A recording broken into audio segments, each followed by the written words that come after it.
Hello guys, let's run some movie battles, right? Okay, so here's one engagement I'm having. I figured this would be a fun point to start because you'll probably be complaining about Jedi being too strong or something along those lines if you don't understand how to fight them. It's a very delicate dance, but if done right, it's beautiful. So, let's stop right there. Just so we can go through more of an introduction here. So, instead of using the regular demo viewer you have available in the vanilla game, I'm using a mod that allows me to actually go into the demo and, well, run through the demo and just explore everything that's going on within my view. It gives me a better understanding of the situation, and it also allows me to rewind back to different moments in the game. So, let's begin by establishing a few things again about Jedi. So, let's go back to this situation about here. Yeah, there we go. So, I'm facing a Jedi. The usual situation is this. This is the usual situation. This is the moment when you probably always realize that, hey, I've got a Jedi on my face. So, my first reaction was to pick up a grenade. It's not necessarily the best choice ever, but it does always provide some safety. But let's go a bit back. Let's analyze the Jedi here. So, what are these bastards? They're luminous beings with lightsabers. They rely on force points to defend themselves against blaster fire. And they also use force powers to generally cause confusion and make themselves more stronger in the battle. And to do those force abilities, they require force points. So it's a delicate balance between these two.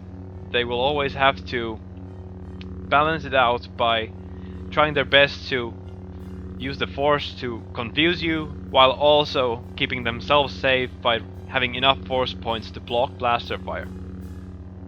And this is one thing where the secondary grenade can help. It can also deal force damage when you land it on a Jedi. And that's a big deal. It will deal roughly 20 force damage, so that will really tip the scales in your favor when you're fighting against a Jedi. So, let's see what happens. She phased off and she tried to pull me with the force. This means she actually used 20 force to attempt to pull me down while I was still standing. Walking. This was not a good thing for her at all. And now she's in the air because I threw a grenade. And she also jumped, which caused her to fly a ridiculous height.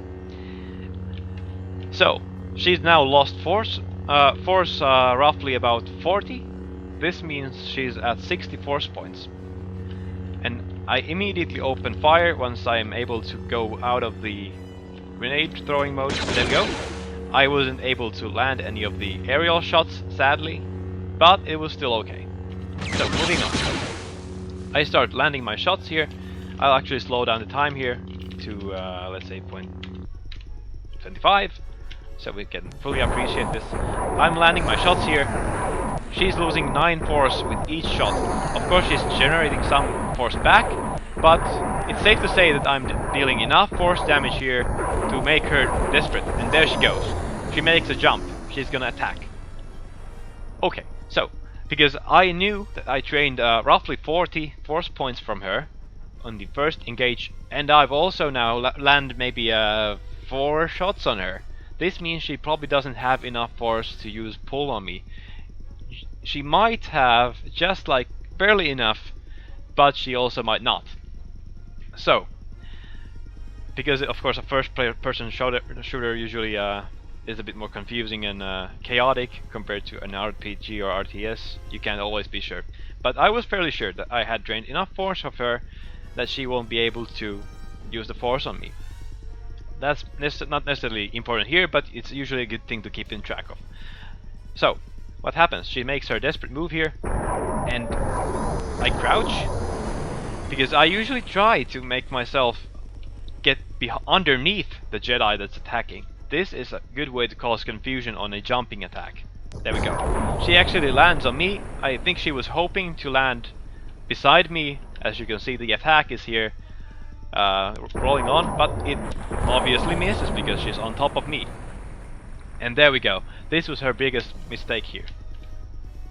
So, now I'm able to actually start landing shots here again. There we go. Pow, pow. Oh, okay, one shot. I pause here because I was out of ammo almost. Almost. But also, it's usually a good signal for the Jedi to try and attack me because she figures, hey, he stops shooting. This might mean that he's out of ammo. He's been spraying for a long time. It might mean that he's out of ammo. But I was not. I was like maybe 2 or 3 shots short of losing my ammo. And this was her cue to attack. What happens next is of course obvious. Pow! And the mistake she made was attacking too soon. She got too eager to launch an attack, and that was her downfall. I still had some ammo left to actually kill her, and it's over for her. And that was fighting a Jedi in a nutshell.